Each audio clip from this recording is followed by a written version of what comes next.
Welcome back. In this video, we are going to continue our discussion of the complement system as part of our ongoing exploration of the innate immune system. So in our last video, we became familiar with a few different types of complement responses or pathways that the complement response is organized into. They were the classical and lectin pathways, which we saw were very similar other than the initial step which initiated them. For the classical pathway, that involved the binding of a molecule of C1 to antibody. And the lectin pathway, it involved a very similar looking molecule to C1 known as a lectin, and the two examples we saw were MBL and ficalin, and those are both binding to carbohydrates on the surface of pathogens. But what we discussed was that after that initial step of either C1 binding to antibody or a lectin binding to a sugar, these two pathways were otherwise identical after that, and that's why we've kind of collapsed them here into classical and lectin for our continued discussion in this lecture. In contrast, the alternative pathway had a different means of initiation. It involved either the spontaneous hydrolysis of C3 into C3H2O, which is not pictured here, or sort of a feed-forward mechanism whereby we can initiate further complement activation by using existing C3b that is being generated by the classical and lectin pathways, and the addition of the molecule BB to a copy of C3b would form an alternative C3 convertase. And actually, I want to say that the big point of our last lecture on this was that all of the complement pathways converge on the formation of a C3 convertase. And that is the first step that you see here pictured for both classical and lectin pathway. They have the same C3 convertase, which we refer to as C4b2A. And in the alternative pathway, the primary C3 convertase is C3b-BB. And as you can see, both of these complexes can further cleave C3, again, into the cleavage products C3A and C3b. And you can note here that C3A is smaller and is sort of floating away, and we'll come back to what C3A is doing later in the video. But C3b can stick around, and it can serve many functions, including the formation of additional C3 convertases in the alternative pathway, but C3b can also be part of yet another enzymatic complex, which you can see downstream. Let's go back up to the top here, and you can see that if we take a molecule of C3b and we attach it back to the C3 convertase, we get a new enzymatic structure called C4b2A3b, which is named here in this red box.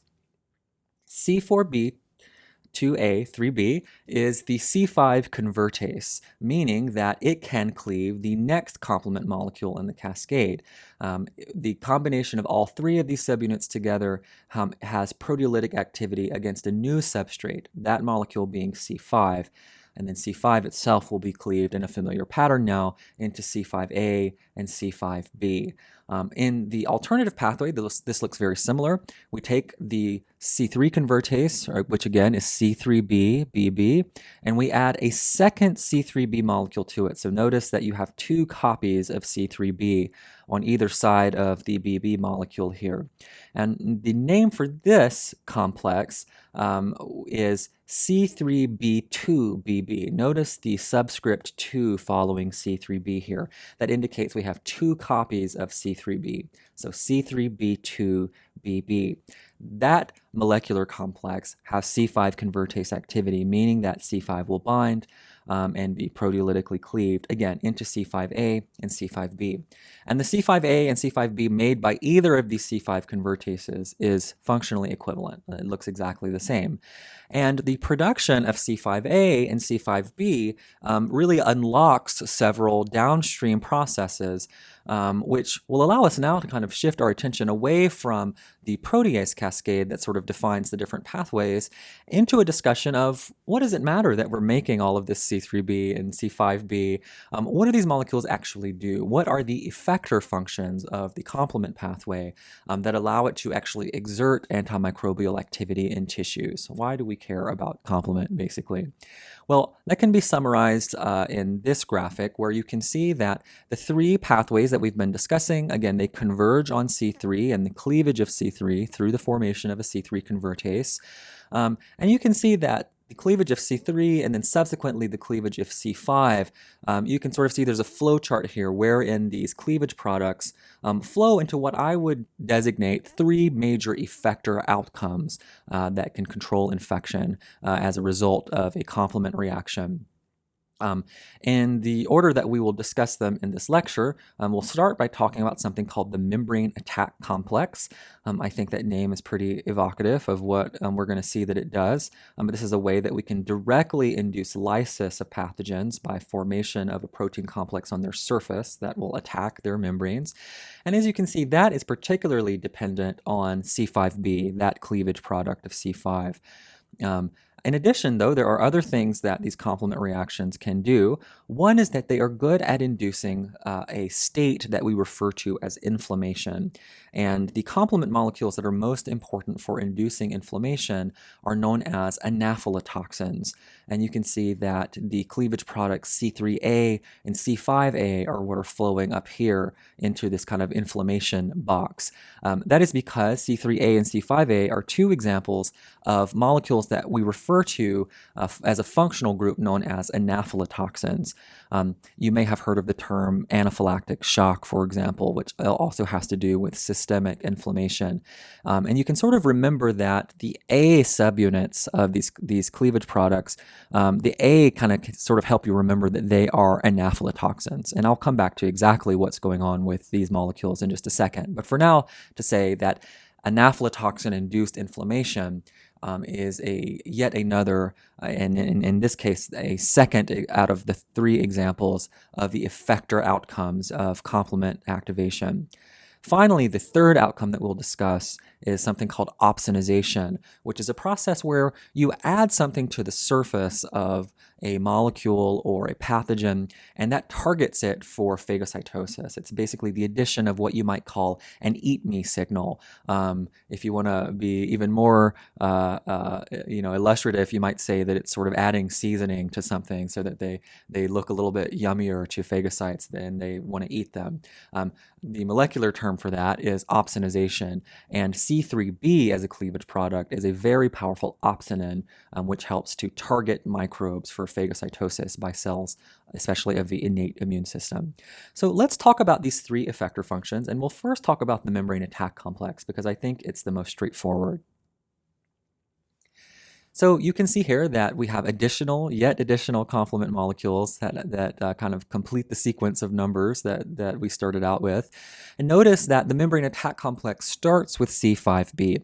So you need the activation of a C5 convertase in order to form the membrane attack complex because C5b is a necessary ingredient. Once you have C5b, it can form a soluble complex with the next complement molecules, C6 and C7.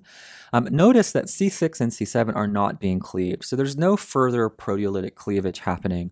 You can get a complex simply of C5b and C6 and C7, and this soluble complex is then able to anchor itself into the plasma membrane.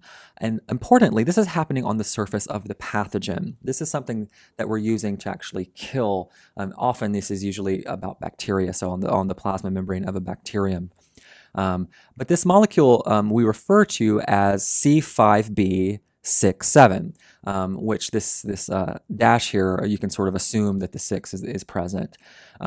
But once it is anchored into the membrane, it can then recruit additional complement molecules, including C8 and C9, and that complex actually induces the polymerization of multiple C9 subunits. And these polymerized C9 molecules actually form a tertiary structure, which is open in the middle. It forms essentially a pore right in the membrane. And opening up a hole in the membrane, just as we saw with molecules like defensins, is pretty bad news for whatever that membrane belongs to. That is because, again, the inside of the cell, and bacteria are no exception to this, is a lot saltier than the outside of the cell. So water is going to rush into the cell, sort of down that concentration gradient, and the water rushing into that cell is ultimately going to cause it to swell and rupture and pop. So this is a lytic form of cell death, resulting in osmotic lysis. And again, this structure of C5b 6789, which is what we would refer to it as, is known as the membrane attack complex, or MAC. And so this is a very effective means of inducing cell death directly in the pathogen as a result of complement activation. Okay, so MAC is only one of the effector mechanisms that I said we would discuss, though. Beyond that, I also said that complement can induce the process of inflammation through molecules called anaphylatoxins.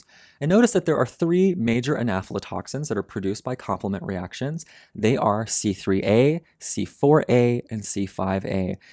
In all of these examples, you can see that it's the A subunits of those cleavage products of C3, C4, and C5 that serve as anaphylatoxins. I said a few times that the A subproducts tend to be smaller and they tend to float away. Well, now we're sort of seeing what they're floating away and doing. They're serving as soluble signaling molecules that can go out onto neighboring cells and activate receptors. And those receptors are very simply named C3AR for the C3A receptor, C4A receptor, C4AR, and so on.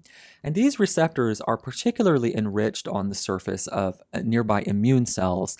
And when these receptors are engaged, a variety of effector processes are turned on in those immune cells. And we'll see exactly what some of those effector processes are in just a second. But right now, I want to focus on a more molecular level and say that these anaphylatoxin receptors are G protein coupled receptors, GPCRs. This is a term that you may have encountered in other courses previously.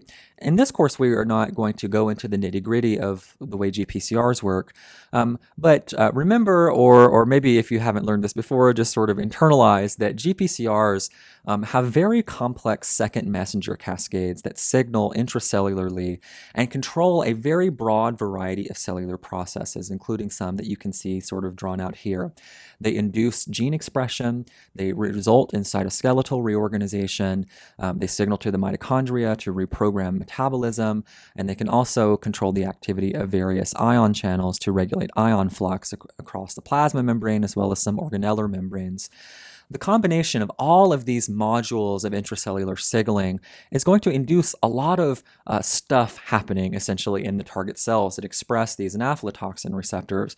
And so this is a very powerful way to sort of unlock the inflammatory activity of nearby cells in the environment, and again, especially in immune cells.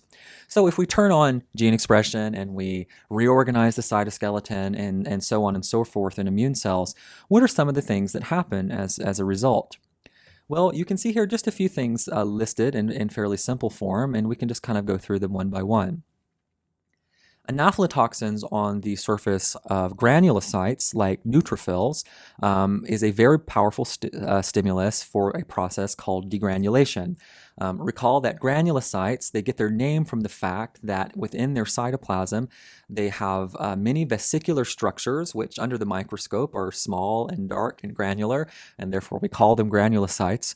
But those granules contain lots of antimicrobial molecules, enzymes that break down microbial cell walls and proteins, and a variety of other sort of antimicrobial peptides and other factors. And so when a granulocyte is induced to degranulate, it releases the contents of those granules into the extracellular environment where they can target any pathogens that are there.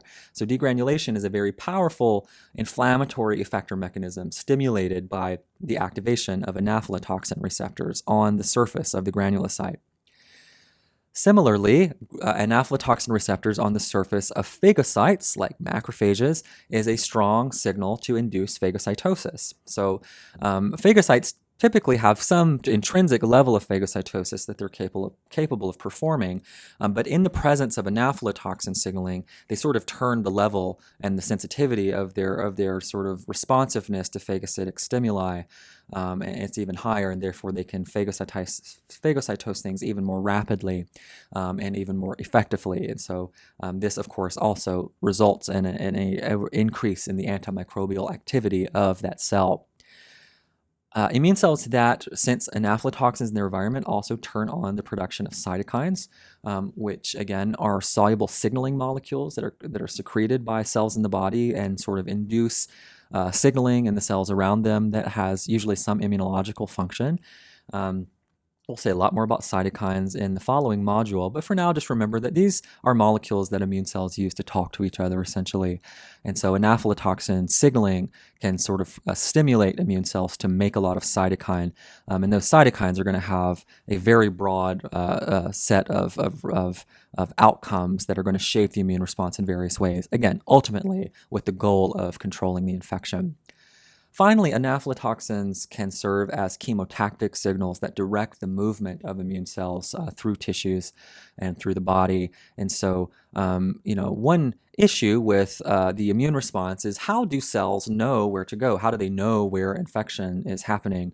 As much as we like to anthropomorphize cells when we talk about them, especially in an undergraduate class, we have to remember that cells are really just floating around, moving around, kind of randomly for the most part, and they need particular signals to be able to home into sites, particularly for immune cells, sites of infection or sites of injury. And so how do we recruit them and get them to go where they need to go?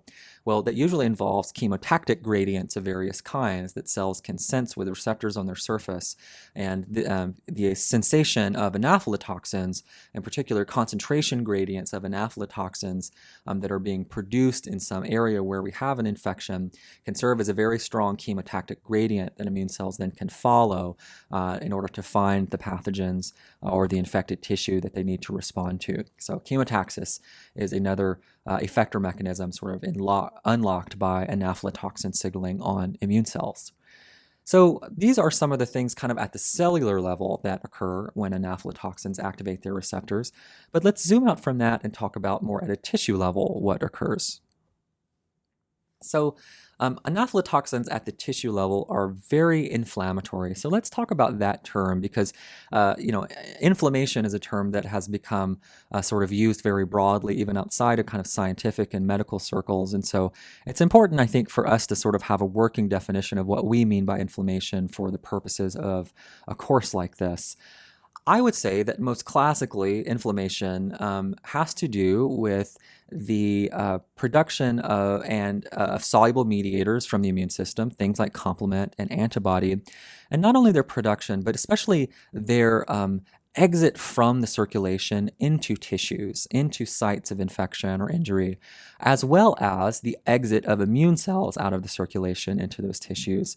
So let's look how that process happens, especially as a result of anaphylatoxin signaling. So immune cells are not the only thing that, or not the only cell type that expresses anaphylatoxin receptors on their surface. Another cell type that can sense anaphylatoxins being made are the endothelial cells that make up the walls of blood vessels. And so what you can see here is that in a normal capillary, you have an endothelial cell layer which makes up the wall of the blood vessel. And endothelial cells in capillaries, they are fenestrated, meaning they do have some open space in between them. And recall that that is the way that fluid can leave the capillaries and become interstitial fluid and ultimately lymph. And so there is a little bit of fluid leaving a vessel, but for the most part, large molecules like antibody and especially large things like cells are mostly confined into the blood vessel. They're not leaving the blood vessel under normal circumstances. They are circulating around through the blood, but for the most part, hanging out in that location. However, during infection, we need to sort of deliver immunological molecules and immunological cells. We need those things to leave the blood and actually access the tissue. And so through the process of inflammation, that can occur. And so one way that we can sort of conceive of inflammation, particularly as it results downstream of anaphylatoxin receptor signaling, is that the endothelial cells, when the anaphylatoxin receptors are activated on them, similar things can happen where they have changes in their gene expression and their cytoskeletal organization, and they change their shape in such a way that it results in there being an overall relaxation of the blood vessel, and we call that vasodilation, or sort of an increasing of the size or the caliber, the diameter of the blood vessel. This allows an increase of blood flow or blood volume inside the lumen of that capillary, which is one reason why when tissues are inflamed, they become more red and more swollen. The blood vessels are actually are dilating. But as that process is happening, the endothelial cells are actually pulling apart from each other as they are changing shape following that activation. And when they do so, the space between them increases such that molecules and even cells that are normally constrained or they normally stay within the circulation are now able to sort of leak out, or what we call extravasate. Extra meaning outside, the vaso or vasa indicating the vessel. So when something leaves the vasculature, we can say that it extravasates or it undergoes extravasation. You can see here that things that are floating around in the blood, like antibody and complement molecules, can extravasate, leak out of the blood vessel into the tissue. And if you have an infection, that's great because you want to deliver these antimicrobial molecules to the place where the infection is occurring. And you can remember that I said previously that complement is made in the liver and is mostly confined to the blood under normal circumstances. And that's great if you have a bloodborne infection, but you need to be able to get that complement again out of the blood and into the tissue when you have an actual tissue infection. And so this is one way that that occurs. In addition to these soluble molecules, however, the relaxation of endothelial cells is one of many triggers that actually allows leukocytes to extravasate themselves. And when leukocytes sort of squeeze themselves through that newly opened space between endothelial cells and enter tissues, that is a process that we refer to as diapedesis. So the diapedesis of leukocytes is another hallmark sign of inflammation. And I want to highlight that these processes that we refer to as inflammation, you could think of this more as something more like systemic inflammation, or at least localized inflammation at the level of the tissue. This is strongly induced by anaphylatoxin signaling, although as we'll see later in the class, there are other things that can induce these processes as well. But while we're talking about complement, I want to note that complement reactions can strongly induce tissue level inflammation, and they do so through the production of anaphylatoxins. Okay, so that was the second major effector mechanism of complement. Let's now transition and talk about the third one, which was opsonization. And as I said, opsonization is when we add sort of tags, molecular tags to the surface of a pathogen or some other type of molecule that is going to render it very susceptible to phagocytosis by cells that are going to want to come along and eat it. And we saw that all of the complement pathways converge on the formation of a C3 convertase, one of the products of which is the molecule C3b. And we saw that C3b can be used for multiple purposes. We can use it to make an alternative C3 convertase, or we can use it to form C5 convertases. But generally, a lot more C3b is being made than we need to make new convertases. And so all that extra C3b is just sort of floating around in the environment. And when it comes into contact with pathogens, it can actually stick to the surface of that pathogen. And in fact, it can really coat the entire surface of that pathogen very effectively. And this is helpful because C3b in this example can sort of serve as a surrogate marker of non-self. C3b is really only going to attach to pathogens, and therefore our phagocytes can recognize it as a sort of indication that we have some sort of non-self entity that we want to respond to. And C3b is going to stimulate that responding cell to undergo phagocytosis, to actually eat the bacterium that it's coating. And therefore we say that C3b opsonizes the bacteria. So the receptor that C3b binds to on the surface of the phagocyte, the way the phagocyte knows that C3b is present, is through a receptor known as CR1. So C3b is the ligand of CR1, and CR1 is on the surface of the phagocyte like a macrophage. And this is important because, again, this tells the phagocyte that there is something there to eat. Although this alone is not sufficient in most cases to induce phagocytosis. It's the first of two signals that need to occur at the same time. The other signal is the binding of the anaphylatoxin C5a to its receptor C5AR, and we saw these just a second ago. And the requirement for both of these things to happen at the same time in order to actually induce the response of phagocytosis is something that we call coincidence detection. Something needs to coincide, these two signals need to coincide in time in order to induce the response of phagocytosis as we see here. And this kind of serves as a little bit of a checkpoint or a fail-safe mechanism to make sure that phagocytosis is really only occurring when an infection is present. And so we're targeting it against things that we want to phagocytose and maybe not accidentally phagocytosing other things. But phagocytosis, again, it's not hard to imagine why it's such a powerful antimicrobial effector mechanism. You're eating bacteria and that kills them. But we can also use phagocytosis for other more homeostatic functions, and that includes clearance of other sort of products of an immune response that we sort of just want to get rid of, but that are not necessarily themselves pathogens. An example of that are things called immune complexes.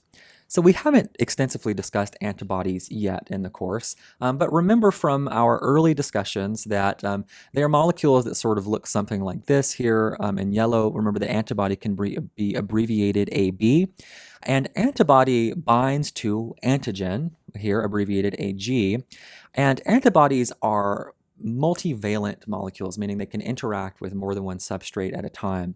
They have two arms, for example, so they can bind to two antigens, for example, depending on the exact type of antibody that we're talking about.